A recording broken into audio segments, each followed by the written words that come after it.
Padilim na ng padilim, ano? Ganito ang oras yan eh, maliwanag pa yun.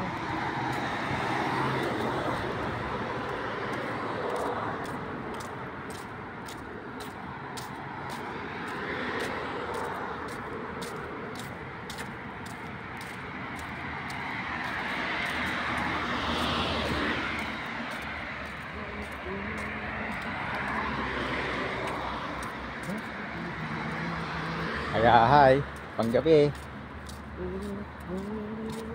Dito nakatira yung mga kasama. Tagata. Mura dito eh, 300 ba? 300 bahay. 300? Mura ano? Kaya lang ano, hindi ko lang alam gas kuryente kasama. Kaya mga hindi yan. Yung kwento nila 300 sila.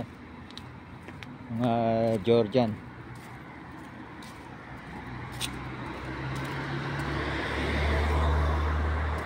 Dito sa atin maganda kasi ano, unlimited yung gas. Hindi ko pa naman problema sa pagluluto. Merap yung tangke eh. Naubos. Gantay ka pa ng deliver.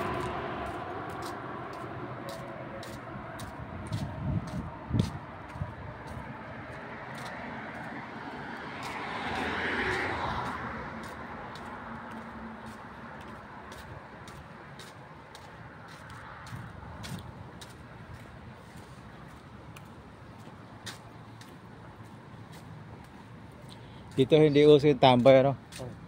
Mga nakatamay sa mga ganyan. Wala. Busy lahat sa trabaho mga tao dito. Sa city, sa city siguro. Sa? Baka sa city. Oo, sa city. Maging marami.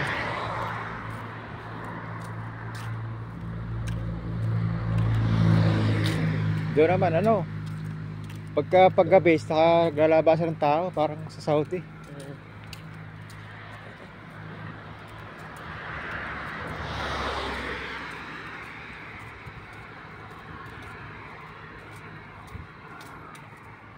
Ito ano yata eh, second hand din yata yung mga gamit dito. Ito yata ang building na ito.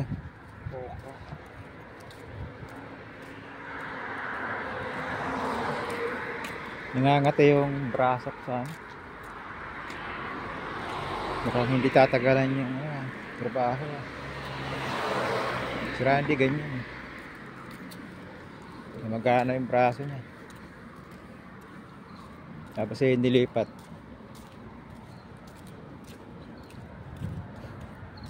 Pero nagpalipat si Tomas.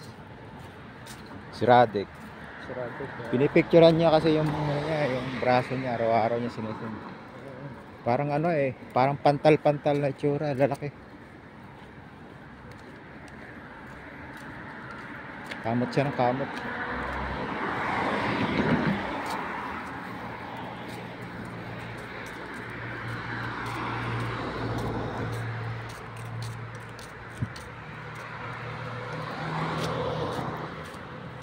Lasing yata, no? Lasing to. Lasing naman.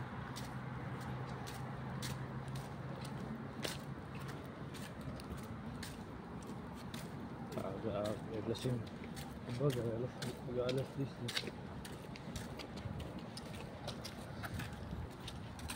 Dito ang mga lasing lang. Walang maoy. Walang ano, walang hindi daw, walang away. Hindi kagaya sa atin. Pag lasing, sana naghahanap pa ng away eh. Maoy.